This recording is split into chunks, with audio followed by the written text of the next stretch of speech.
Hi, folks. Welcome to the Getting Your Edge podcast.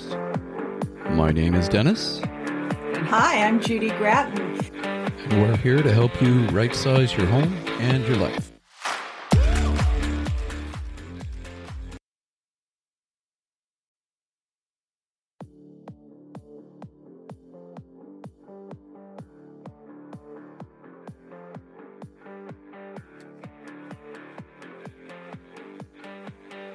Welcome to the Getting Your Edge, How to Right Size Your Home and Life podcast. And we are in episode 26. We've got a special guest with us. I am your host, Dennis Day. My co-host is on the road, Judy Gratton. Welcome, Judy. Yes, I am.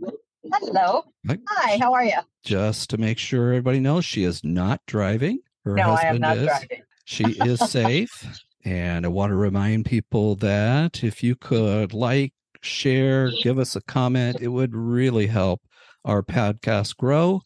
And if you need some help with any form of real estate, we would love to hear from you. We've got some exciting news. We've got a new website coming up next week. Really looking forward to that. And so let's get going. I want to introduce my guest. This is Jim Siscel. I worked with Jim many years ago, though, at an elementary school. And Jim had been there. He was an institution at that. And I kind of arrived late in his career. And since then, you've done some really cool things, Jim. So, Jim Siscel, tell us a little about yourself and your family. Okay, well, past the 82-year mark a few weeks ago. Born and raised in Portland, Oregon. To high school there. Went to Lewis and Clark College there for my BA in history and my MED in working with the deaf and the hard of hearing. Oh, really? Yeah. I actually, when I was in Shoreline, I worked for a couple of years with hard of hearing at the middle school. My son ran out of students, so they switched me over to the elementary level. My son wears hearing aids. He's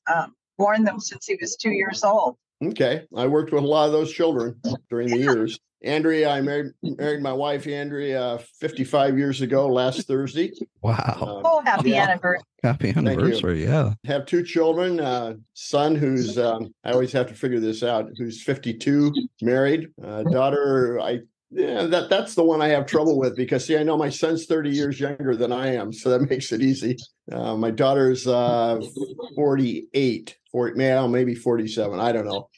Married, she has two children. Granddaughter for us is 13, and our grandson is granddaughter's in 8th grade, grandson's in 4th grade, special needs child. So we have that experience to deal with.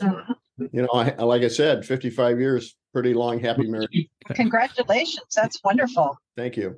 Jim, are you fluent in American Sign Language there? Not anymore. I had gotten to the point, I worked for, 4 years down in Phoenix when I first finished my degree. And I gotten to the point where I could send pretty good and receive relatively well. But, you know, once you get away from it, it's like any language, you kind of forget. For the first few years after it, when I moved back up and was working in Shoreline, someone told me, well, Jim, you're signing all the time. And I hadn't realized I was. But as time went on, you know, it's kind of left. You had two careers. So tell us about those. You had one in the military, one in education. Tell us about those. Yes, when I finished my degree work, my bachelor's work, I decided that I would go into the Air Force as an officer. Thought I was going to spend 20 years in it on active duty. Things didn't work out. I was in a field that promotions weren't as good as they should have been. Let's put it that way. So after 7.5 years, I separated from active duty. And that's when I joined Shoreline School District. But I did stay in the military. I stayed in the Air National Guard in Portland and in Phoenix. And then when we moved up here to the Seattle area, I joined the Air Force Reserve. So I have 26 total years in the military. Wow. Thank you. Thank you for your service. It was an honor to serve. I am a patriot. My country has given me a tremendous amount and provided me with an education that a lot of young people don't have around the world. And so it was one way for me to pay back. And you served in Vietnam, correct? No, I didn't. I was lucky enough not to serve in Vietnam. Things worked out. I did go over to Thailand right after the Gulf of Tonkin in 1964. Then I served on a little island north of Okinawa, a little Japanese island for years. And so I didn't go to Vietnam. Was that Ishigaki-jima by any chance? It was Okino Irabushima. Okay. I've been which to is Ishigaki-jima, which no, is right off Okinawa. yeah. This one is just north of Okinawa. There's a Okay. Japanese. Well, there now, of course, Okinawa is Japanese, but at that time there Right. was a small island between Okinawa, the northern tip of Okinawa, and the radar site that I was on Okino. Went from Okino, had an assignment in Germany, met Andrea on a blind date while I was home on leave. Awesome. Yeah, pretty successful blind date when I look back on it. Yeah. I went to Germany, was over there for a year and a half. Andrea came over and visited me. We decided to get married, came back. We got married. She went back over with me to Germany. We had a year and a half honeymoon in Europe, compliments of the government. We did a lot of travel while we were over there. Then we came back, Cape Cod. We were on Cape Cod for a year and a half, and that's when I separated active duty. That was, continue on from there. Mhm. Education wise, after I got off active duty, obviously had to find a job. So I was a substitute teacher for 1 year in the Portland School District. I counted 35 different subjects and levels during that year that I subbed in. Sub supervisors really liked me because she knew, well, first of all, we had a new baby, our son. And so she was taking care of me there, but she knew I could get anywhere within a half an hour. If somebody had a problem the first thing in the morning, she'd give me a call and I was on the road and would get there. Like I said, I went back to Lewis and Clark, got my master's, did the deaf education in Phoenix for 4 years. There was a job down there. I took it. I was supposed to have a job in Tacoma, but that fell through after I'd quit the job in Phoenix. We came back and I fell into the job in Shoreline because the deaf ed teacher there had moved after the school year started. And so I did deaf ed for 2 years. Yeah, 2 years, ran out of students and went into elementary, which is what I wanted to do because my ultimate plan was to be an elementary school principal. Well, that didn't work out. And I'm kind of looking back on it, I'm kind of glad it didn't because Dennis, you and I were talking about superintendents earlier. Well, a principal's job is even worse than the superintendent's as far as I'm concerned. You can't please everybody. Yeah. You got so many constituents. Fully retired in 2002. I was 3 years before I could retire as far as the state was concerned, but because of my military retirement and taking early Social Security, we were able to retire at 62. Then I started drawing the teacher retirement at 65. So 2002, 21 years ago. Yeah. 21 years ago now.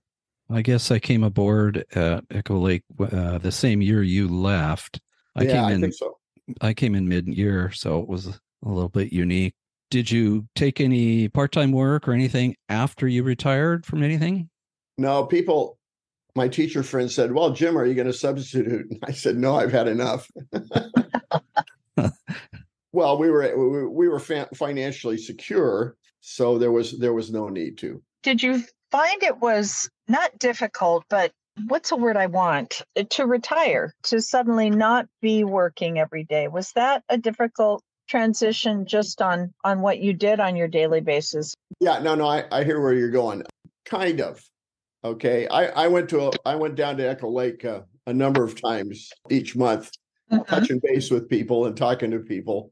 Because I stayed active, because I was active in a number of other things, it wasn't quite as hard. Okay. I can see where some people, it's a very, very active job. Yes. And, to wake up that first school day is like, am I still supposed to be in bed? I think for me, that's what I've always thought. It's like, what would I do with myself if I wasn't selling real estate? And I'm sure there's got to be a little bit of a transition emotionally from the requirements. Does that make sense? Yeah. Well, the thing is at least as far as we were concerned, we had somewhat of a plan about what was going to happen. See, I was supposed to I was kind of in a weird situation because I got hired after the beginning of the school year and I wanted to get in my full 25 years. And so I went to the school district and said, hey, I want to work the month of September. And they said, well, that's going to cost us too much money. And I said, and they gave me some figures. And I said, well, I don't think it's going to cost you that much. And so I did some subbing that month. So it was kind of a little bit easier because I was kind of still doing things in the school year. So you did sort of transition that. Yeah. Yeah. When I stop and think about it, it's been too many years. I forgot about that. But yeah, there was a transition there. I did some work at the central office. I did some substituting at Echo Lake. Actually, one of the teachers couldn't start at the beginning of the year, so I stepped in and I knew the school rules, and it worked great for that particular class. But after that, it was like, let's keep going. I got too many things on, quote, the old bucket list that we wanted to do. And how did you prepare, you and your wife prepare financially for your retirement? Well, my wife she was very conservative financially. And so we were putting money aside. Whenever I got a pay raise, I put most of that money into a 401k that I had. My wife had a 401k because she was in the medical field.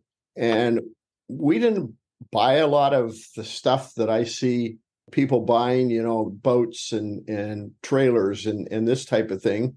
And because we were conservative, like I said, we did okay, and we still are. Mm-hmm.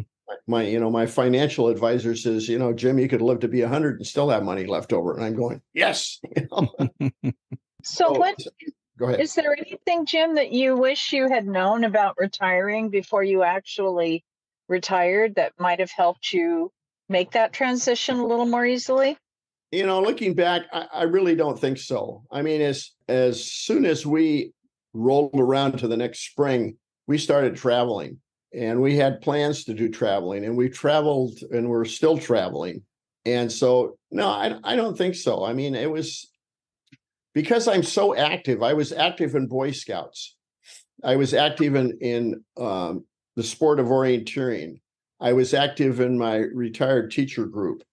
I had so much going on that I didn't have time to think about anything else. You mentioned some travel, so tell us about some of the things you have been doing, enjoying your retirement. Well, because of my history background, I'd done a lot of travel around the United States, some of it thanks to the Air Force because I was stationed on the East Coast.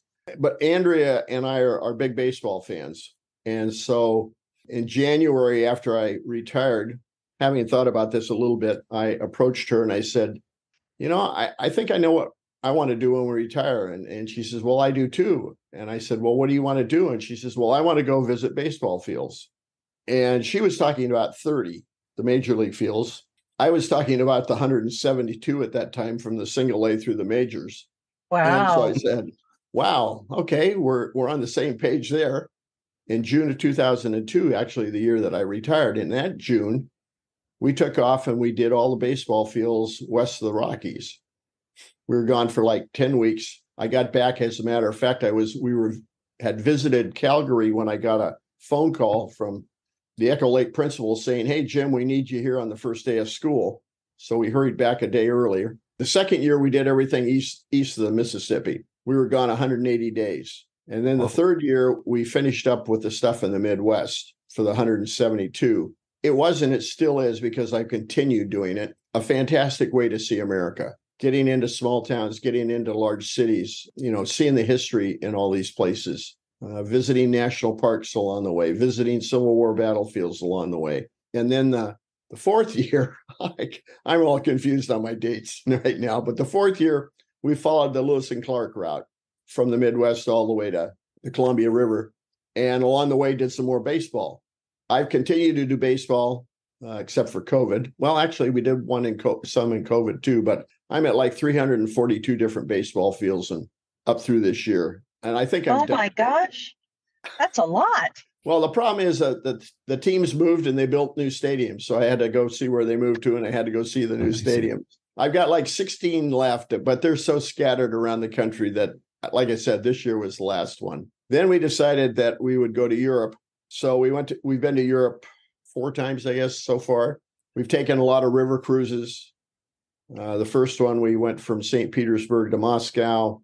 We did one from it started in Paris, but you weren't on the river. Actually, in Luxembourg, we got on the Moselle River and went down the Rhine to Basel. We then flew to Berlin because we had been to Berlin when the wall was still up, after we'd gotten married.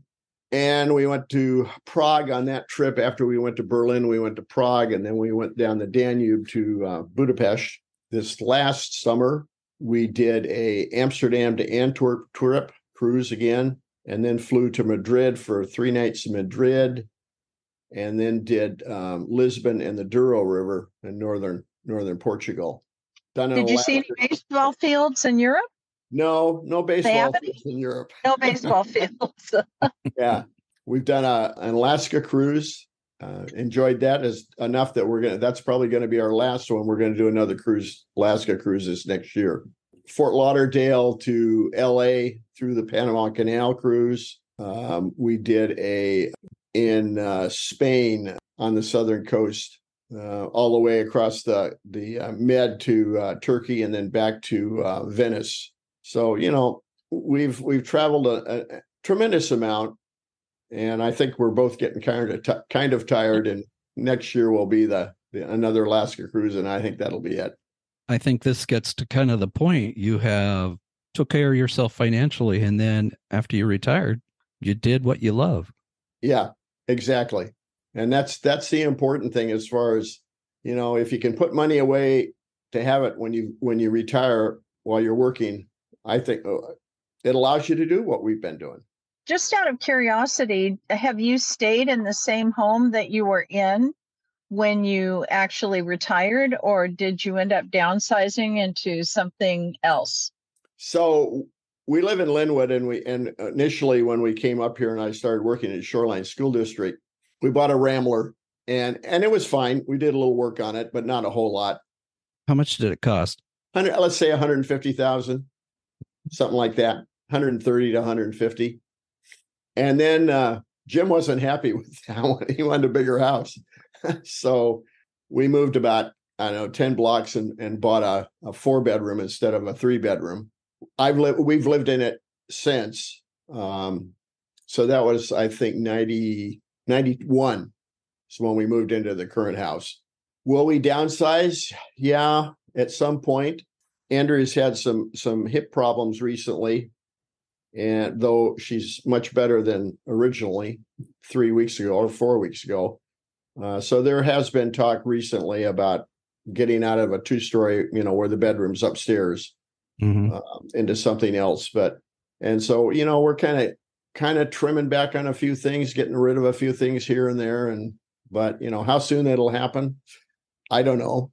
We hear that a lot. I mean, and I'm kind of with you that I hope someday that we move in single-story house, and that way I can stay in the home as long as possible. Yeah. And I think that's true as we all age, that we want to be someplace familiar, even if it means, who knows, going into a long-term care facility, hopefully with everything still working up here. You want to be someplace where you're familiar and where you can get around.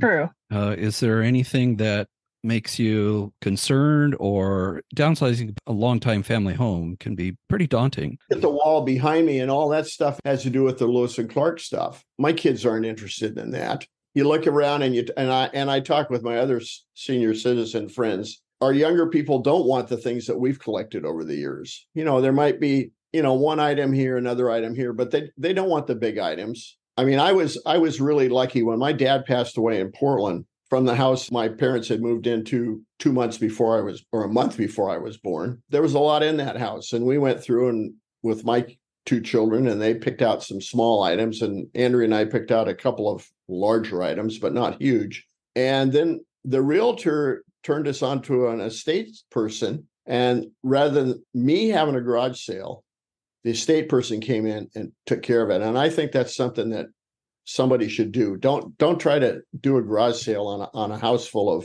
of stuff. Get a professional in, because ultimately you're going to make a lot more money. I mean, we went down there before they had the sale, and Andrea and I walked through, and they said, they're putting that amount on that item, and they got it because they knew what they were doing. So that's one piece of advice I could give to somebody. One of the things that you've done in retirement is embrace the Mariners. You're a real fan. And tell us about being the Mariner Fan of the Year award you got.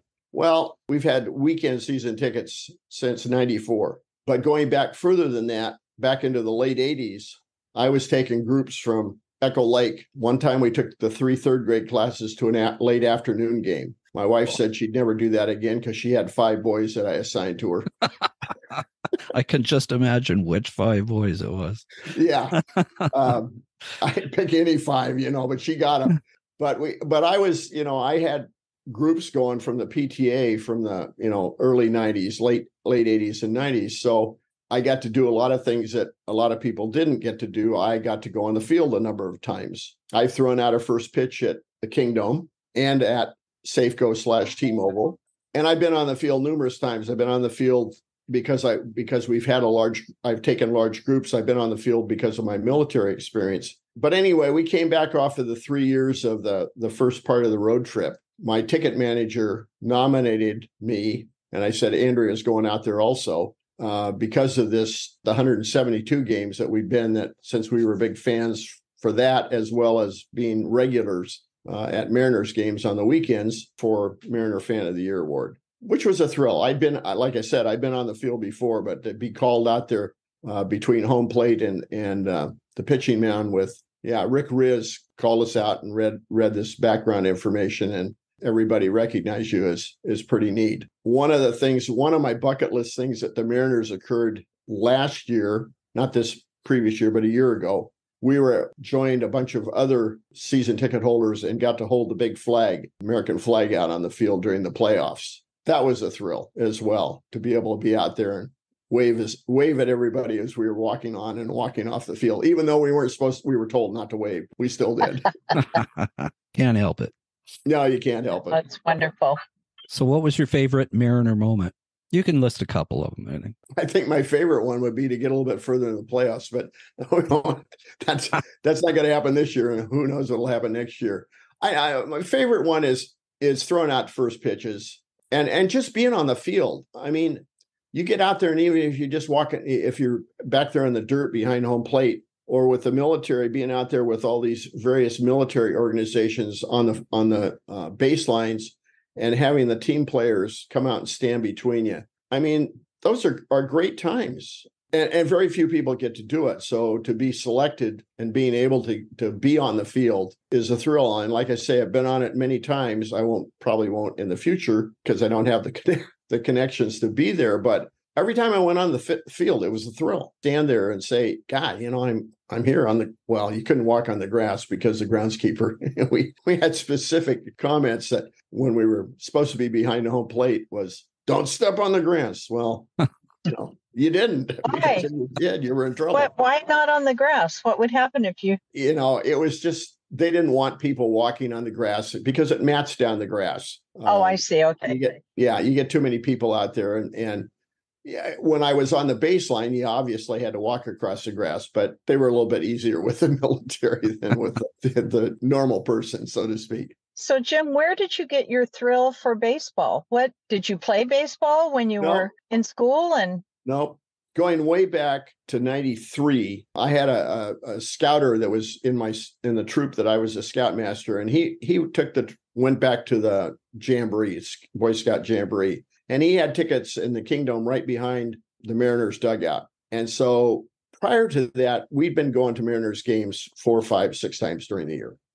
We enjoyed it. We'd sit out in left field in the bleachers with our 2 kids running up and down the aisle because nobody was there, with the popcorn that we brought from home and the little, the little round coolers that we had Kool-Aid in, which you could bring in those days. And so it was just something that I kind of grew on me. My wife's father was a real big Cubs fan. And so she'd listened to baseball as she was growing up. So she enjoyed it. I don't know. It just kind of grew on us, and we still enjoy it.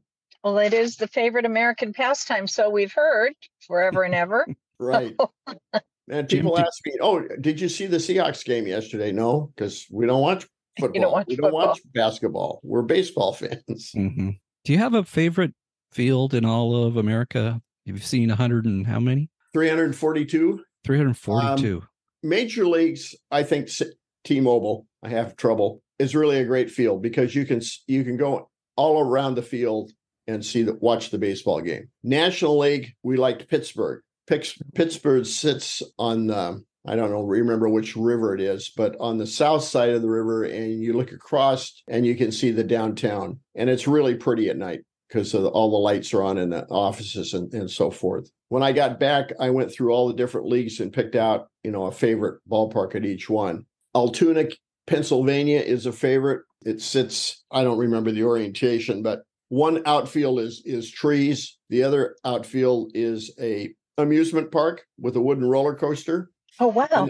And the team is the Altoona Curve, named after a railroad curve that goes through the mountains near there. But on the side of the cars going up, they have the word CURVE for curve. Just a really neat setting. And there's another one in Carolina that I always have trouble with. But again, a small ballpark. All the outfield is trees. Just a really nice setting. But with 342 down, trying to remember them all. I generally do come close. Mm-hmm. But those were kind of my favorites. And, a lot of the newer ballparks are kind of cookie cutter. A lot of the new major league parks I dislike because you can't go around and see the game from everywhere. They've got the area behind home plate for the big bucks, which is frustrating for me. Well, thanks so much, Jim. Do you have any last advice for people who are thinking about retiring or who have just retired about living well as a retiree? Well, I think the thing, if you're planning on retiring, make sure that you do have something once you do retire to do. I mean, we've all heard the stories about people who retire and the next thing they're gone. So make sure that you do have plans for when you retire. If you've just retired, you don't have plans, start making them. If you can afford to travel, travel. Enjoy life once you retire. Don't just sit around. Keep active somewhere. Volunteer.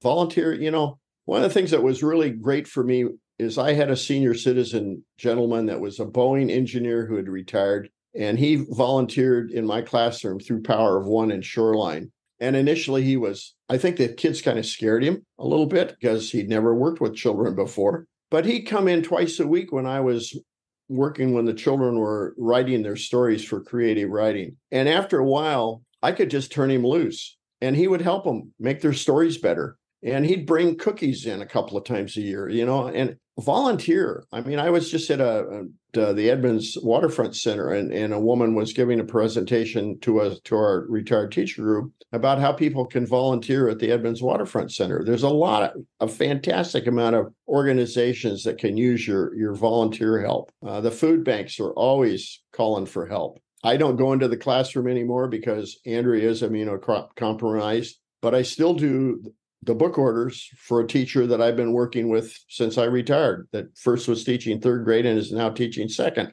Keeps me active. Stay active. That's the important thing. Well, thank you so much. You have a website, correct, about the ballparks? It's called baseballroadtrip.net. All one word, baseballroadtrip.net. And you'll see pretty much the same. I tried to take the same angle pictures, as I was going to each one, so you get the feel for the ballpark. And I still put things on there that give you ideas of things to do when you're in the area, touristing-wise, baseballroadtrip.net. Well, think about that. That's wonderful. Yes. 360 parks. 342. 342. I can't get the number right, but that's a wealth of information that is amazing. And it's so extensive. You've done such a good job with that. Well, that's all I have. Any last questions, Judy? I don't think so. I just really appreciate getting a trip around the ballparks in the United States. Yeah. And I thought your advice was excellent for anyone thinking of retiring. I'd add one thing to that. Never turn the television on. Yeah. I think too many people get caught up in watching TV and don't go out and live life. We have two channels, PBS and HDTV. There you go. There you go. Well, thank you for inviting me, Dennis and Judy. I've appreciated talking with you as well. Oh, thank you so much. And I'm sorry I'm in the car and hushing the dog and going in and out of range here, but I really appreciate you taking the time to be with us. It was fascinating. You're quite welcome. Appreciate it. Thank you, Jim, for sharing how to live quality retirement, enjoying things, having fun, just doing what you want to do. And that's so important. thanks for coming. And that's all we have today for our 26th episode of Getting Your Edge, How to Right Size Your Home and Life podcast. And we will see you next time. Thanks for watching and or listening. Bye-bye. Bye-bye. Bye.